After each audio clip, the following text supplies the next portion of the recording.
présidentielle en Algérie, Benkerine annonce la victoire de Tebboune avec 90% des voix. Abdelkader Bengrina, ancien ministre algérien et président actuel du parti Mouvement de la Construction Nationale, a affirmé que le véritable enjeu des élections présidentielles prévues pour septembre prochain est de savoir qui sera en deuxième position. Quant au premier poste, il est déjà acquis et sera remporté par Tebboune, sans le nommer directement, avec une majorité de 80% à 90% des voix exprimées. Cette déclaration a été faite à la fin d'une conférence dédiée à la campagne électorale, qui a eu lieu dimanche dernier en présence d'un petit nombre de journalistes. Bengrina a appelé les Algériens à se rendre massivement aux urnes pour donner une légitimité au nouveau président et aux institutions, selon le magazine français Jeune Afrique. Le magazine note que le résultat des élections semble déjà connu, comme l'a suggéré Abdelmadjid Tebboune à plusieurs reprises, en mettant en avant les décisions qu'il prendra durant son second mandat. La seule question reste le taux de participation, qui pourrait être extrêmement bas à moins d'une surprise. Bien que Abdelkader Bengrina n'ait pas mentionné le nom du candidat le mieux placé, il fournit suffisamment d'indices pour comprendre que le président sortant sera réélu pour un second mandat dès le premier tour. C'est à tel point que les autorités, officiellement, n'ont pas fixé de date pour un éventuel second tour, précise le magazine. Le résultat est également confirmé par la nomination d'Ibrahim Mourad, ministre de l'Intérieur et des collectivités locales et de l'aménagement du territoire, âgé de 70 ans.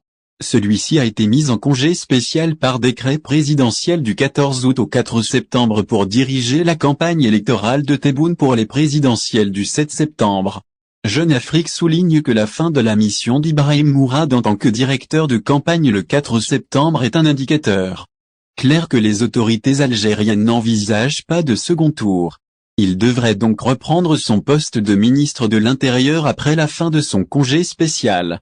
Le magazine ajoute que Tebboune, qui n'a pas encore publié son programme électoral à moins de 35 jours des élections et qui bénéficie du soutien de l'Armée nationale populaire, a déjà assuré un second mandat à la présidence de la République algérienne sans besoin de second tour.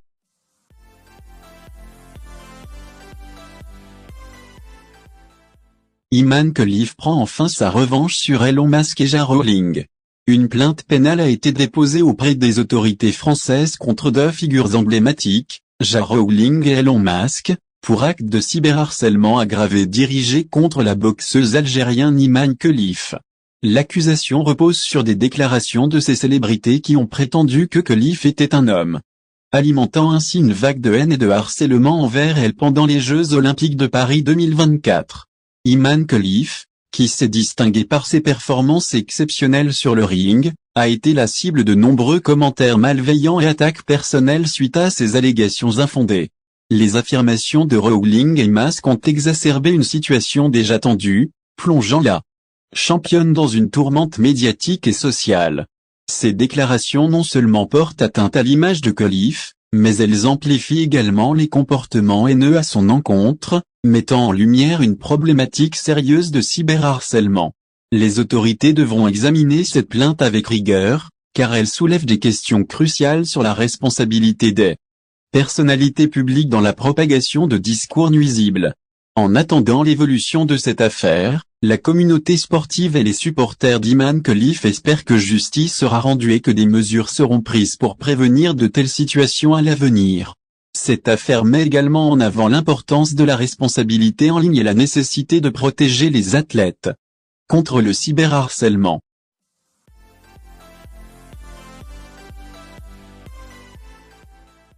Perte considérable, la suspension par l'Algérie du traité de coopération perturbe le commerce espagnol.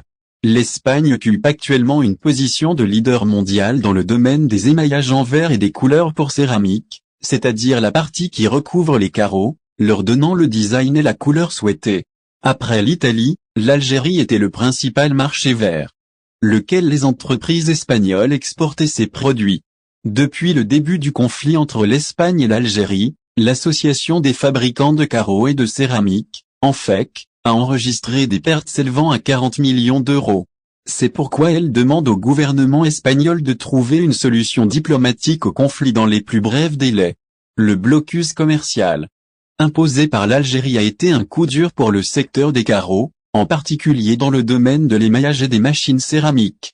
Le conflit entre l'Espagne et l'Algérie. En juin 2022, l'Algérie a suspendu le traité d'amitié, de coopération et de bon voisinage avec l'Espagne, en vigueur depuis 2002. Cette décision a été motivée par le changement de position de l'Espagne concernant la question du Sahara, la Russie et la hausse des prix. Le conflit avec l'Algérie n'est pas le seul souci du secteur des émaux. La Russie est le 7e marché vers lequel ces matériaux sont exportés. Cependant, depuis le début du conflit avec l'Ukraine, les relations commerciales ont également disparu. De plus, le secteur de la céramique est considéré comme un secteur énergivore, car sa consommation d'énergie est extrêmement élevée. Le frit céramique est obtenu en soumettant une série d'éléments chimiques à un processus de fusion dans un four à des températures supérieures à 1500 degrés Celsius. Puis, il est refroidi pour obtenir le composant de base pour le revêtement céramique. Le processus de fusion consomme une grande quantité de gaz. Bien que, comme l'a expliqué l'Association des fabricants de carreaux et de céramique, des efforts soient déployés pour trouver des sources d'énergie alternatives, le gaz reste pour l'instant la seule option viable.